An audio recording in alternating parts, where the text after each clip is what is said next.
and take it from there. So over to you, Edel Tierney and the partners. Thanks very much, Edel, and thank you everybody who's here this afternoon. My name is Edel Tierney and I work for TUSLA Child and Family Agency. TUSLA is a national partner in the network, and I'm delighted to say I'm here in my capacity as co-facilitator of the Public Advisory Board, and 3 of our lovely board members are here today to talk to you about our journey as members of the PAB, to reflect on that, to talk about our motivations, to talk about our values and behaviours, but most of all to talk about the impact that we've had along the way. So I'm delighted to be joined by Carmel Geoghegan, Martin Quinn and Deirdre McLaughlin. So we've only got 15 minutes. We could spend a lot longer talking about this. So I'm just going to get straight into some questions for our Public Advisory Board that will give you an indication of our journey, but I know that these lovely members will be happy to talk to you over lunch as well. So Carmel, I'm going to start with you. What motivated you to become involved with the Public Advisory Board in the first instance? Hi everybody. I suppose I put my name forward when I saw it advertised because I had worked before with Edel Murphy and Edel Tierney from 2016 when we set up the Primary Care Clinical Trials Network. And I suppose, first of all, I've got to say that the way they work, I loved it. And like Cameron was saying earlier, believe it or not, I was very quiet when I came first. But they nurtured and encouraged me, and they made me the best advocate I can be today. So I suppose that's why, and I may also add that I did not get on in the first interviews. So that tells you the calibre that was there and the diversity. And just, it was a national movement, I felt, and we had come to that stage where it had, we just needed to empower people, and we needed to be powerful at a national level. Thanks, Carmel, and we're delighted you made it on in the end. Martin, what about yourself? Why did you become involved in the first instance? Yes, thanks, Edel, and hi everyone. I think that I became involved really because of my involvement with a lot of different organisations. I have a huge background in community and particularly organisations that have a community ethos like Muintir na Tíre and Citizens Information Service. And then I'm also an advocate because I suffered a stroke a number of years ago. So I'm an advocate for stroke and for the services surrounding it. So I think for those particular reasons, like I felt that it was a very attractive opportunity, and it would be a good learning tool. Great, Martin. Thank you. And Deirdre, yourself. Well, good morning, everyone. So for me, Edel mentioned at the very start the PPI Ignite at NUI Galway. And I was part of that public advisory panel, and it was an extraordinary experience. I loved it. It was immersive. There was no doubt about it, and we just got exposure to so many PPI opportunities from such diverse groups. And I suppose too, I made some good friends as part of that public advisory panel, which was an unexpected side effect of it. But then when I did see the ad for the Public Advisory Board, I suppose what motivated me was the people, to move forward with that because of the people that were involved and that would be involved. Also, the possibilities that could arise from it, and I think the thought of the opportunity to embed PPI further in the research ecosystem was a huge driver for me. Thanks, Deirdre. And as Edel pointed out in her opening speech, we were a group of individuals representing individual experiences, lived experiences, patient experiences, and I think that comes across today. Now, as part of our PAB, one of the original activities we undertook was to develop values and behaviours for the group. And this was very important for us. It was a way of structuring how we were going to work together and work around the table. So we used to start each meeting, and we still do start each meeting, with this slide. Please consider equality, diversity and inclusion.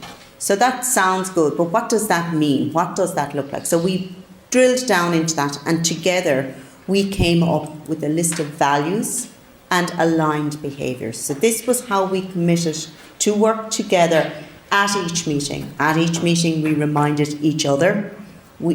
Edel and I asked that we be reminded of these values and of these behaviours at each meeting. So Carmel, coming back to you again, how do you think that these values and behaviours were embedded in the work of the PAB, or how did you feel that they influenced the work that we did? Well, I suppose I'm 13 years, I think, now involved in PPI. It wasn't called PPI on my first project. And from the beginning, I always felt that guidelines and terms of reference, or yesterday was mentioned in Cork called terms of agreement, which maybe is a better phrase. But I think they're so important when you bring a group together. But then it's, when you get a very diverse group, it's adhering to them is essential. And I found over the years now, silos can develop within our groups, and we all work in different paces. And while I certainly find it difficult sometimes to keep up with pace, and Derek had mentioned earlier that he gets pain in his head. Well, I get those pains. And I suppose I'm also a visual learner, so I get more from a visual, which is not always. So we can be slower. So that is so important that everybody is mindful that we're not all at the same pace. So we have to check in. And I just think, yeah, sometimes members become frustrated, understandable, that we're not going fast enough. So I suppose, yeah, that's where we have to keep going back to our guidelines and respecting one another. Thanks, Carmel. And Martin, reflecting on these values and behaviours for you. Yeah, I think that reflecting is a very good word and very important. I think reflecting on the values and behaviours regularly, I think, is an important aspect. And I think that being able to look at them and ensuring that every voice matters, that would be something very crucial to me, that every voice matters, that one voice is not more important than the other, you know, that all our voices matter together. And I think that's a very important part of reflecting on it. Thanks, Martin. Lovely phrase, all our voices matter together. And Deirdre?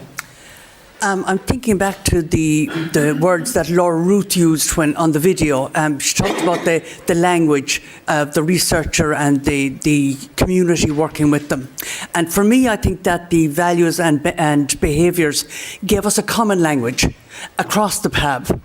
And even though there was huge diversity in the PAB, it gave an importance, and it celebrated the diversity within the PAB. And I think it was Cameron that referred to the diversity within the group. It is quite a diverse group. I mean, you'll have seen flavours of it, and you'll see more in the afternoon. So, yeah, for me, and I think too that the values and benefits that we had empowered us to stand up and speak. And, you know, Carmen refers to, you know, you need to find your voice. I think those values and benefits really did support us. And it was a non-judgmental environment. So what you said, what you did. And people could live and grow on it. And I found that hugely helpful. And I suppose the last thing that it brought to me was, and so for me, I feel if you're going to participate, you participate. And then those values and benefits encouraged regular attendance. And that to me was magic. Yeah, I have to say I agree with you, Deirdre, Yeah. and Edel will agree with me on this. We were amazed at the attendance rate for every meeting. We almost had 90% attendance at every meeting, which is quite unusual. For me, I suppose I would think of these values and behaviours as our protocol, if you want to use a research term. This is how we did our business, and we came back to that. And if we felt we strayed from it, we came back to it. So reflecting on Cameron's wonderful opening speech about PPI being impactful, but it also being challenging. I think we're not unique in that sense. There were challenges. I'd like to hear a little bit about those challenges, but also amidst those challenges, what was the impact that you feel the PAB had on the network and on the research that was being done? Carmel, I'll come to you again.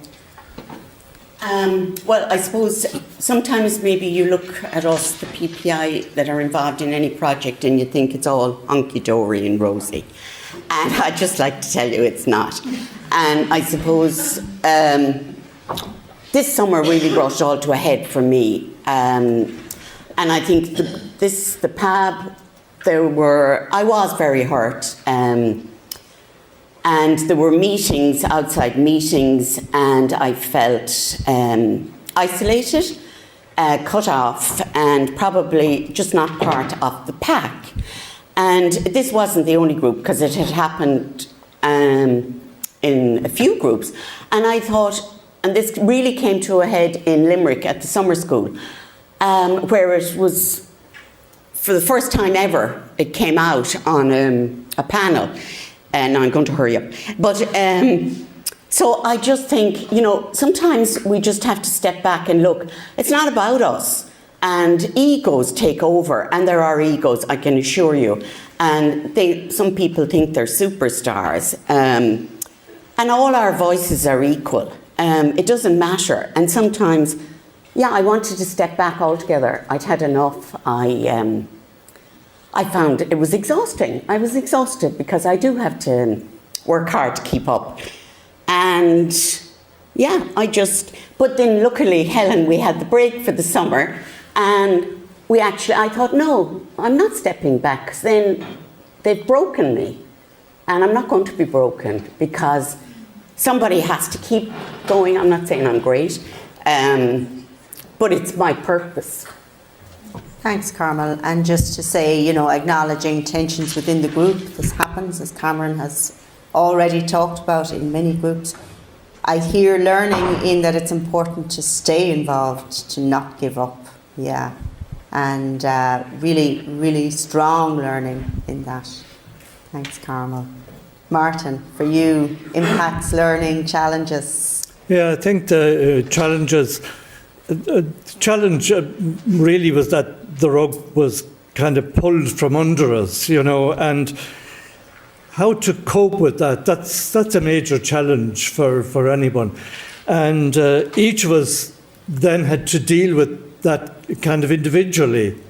And there's a learning in that, that to be at the table and to be able to have your voice heard is the most important thing. I mean, one of the things that I've always been saying after my stroke was that the patient voice was the most important voice at the table. And we can put that as the patient, and the public voice is the most important voice at the table and should never be forgotten. Thanks, Martin. And I know that rug being pulled under you can leave you feeling, I suppose, reeling and not knowing what the future holds. And today we're here to, I suppose, reflect on our own learning from that, but also the impacts, and to celebrate the great work that we've done. And we really appreciate you speaking so honestly about this. Deirdre. So I look at challenge a challenge, I suppose, for me is something you've lost. So what did we do that maybe is lost? And what were the challenges that drove us to doing what we did? So I think it was, Robert, you mentioned, a group of like-minded people. A group of like-minded people can do an enormous amount of work. And when I look back on it, and I look to the HRB midterm review, and the PPI panel were asked, or the Public Advisory Board were asked if they would be interested in reviewing that feedback. And so we reviewed the feedback of the reviewers, and we came up with a bunch of ideas. And one of those ideas then was later turned into a Knowledge Transition Award that actually was awarded and is in progress at the moment. So that was brilliant. And I suppose down through the years we've worked on the building connections, and we worked with Laura Ruth and our group, and we worked with Muscular Dystrophy Ireland, and we also did fostering agreements, you know, just that whole concept in PPI that you get the buy-in and whatever. And I'll slow down now. But anyway, so I suppose when you look at all that, and then I say to myself, okay, what was the challenge? So the challenge was, it's ended. And yeah, that's it. And I said it to Edel last night. I found when I was clearing out my PPI stuff, giving a whole file in the cabinet back to someone else, I came across the card that I received from Edel the first time, asking me to come and talk about PPI, and that was in 2018. And I looked at that card and I thought, I'm so glad I kept it, because maybe the challenge is the end, but I'm hoping there's a new beginning of some sort for us. And certainly we're going to talk about that in the afternoon, and I look forward to more. But to wrap up, and I realise we're at time, thank you, Casey, one word from each of you to sum up your experiences of the PAB. Communication. Martin. I would say wonderful. Deirdre. And I would say impact. And I would say thank you.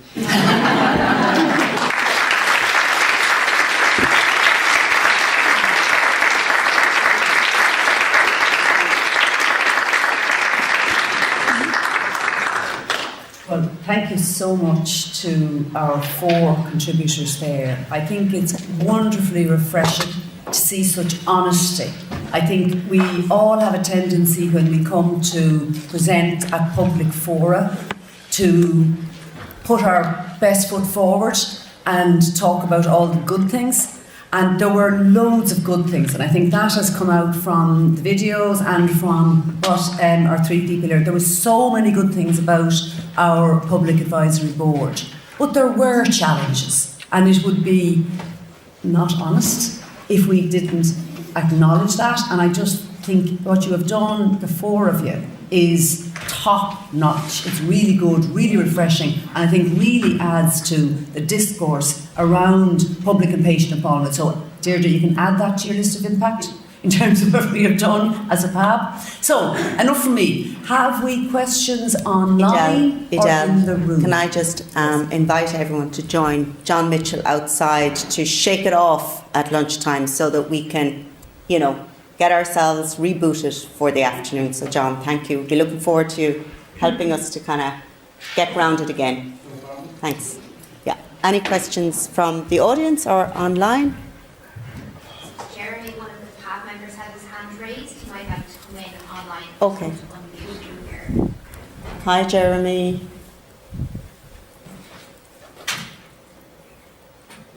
Hello, can you hear me? Yeah, Jeremy, loud and clear. You're welcome. No, I just wanted to say, I've enjoyed and I've, learned and so on from the PAB, but we kind of tend to be inbred, where we're all talking to each other, we all know each other.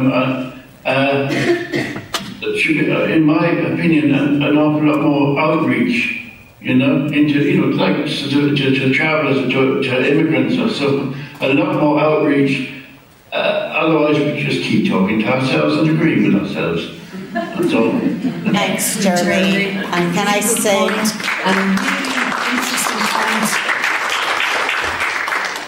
a really interesting point when we're trying to reach a broad audience or influence a network. Derek touched on it, so I think influencing a broader network is very challenging, and we certainly learned from it. Thanks, Jeremy. Jeremy has always reminded us of the need for diversity in our group, and we really appreciate him keeping us reminded of that particular value.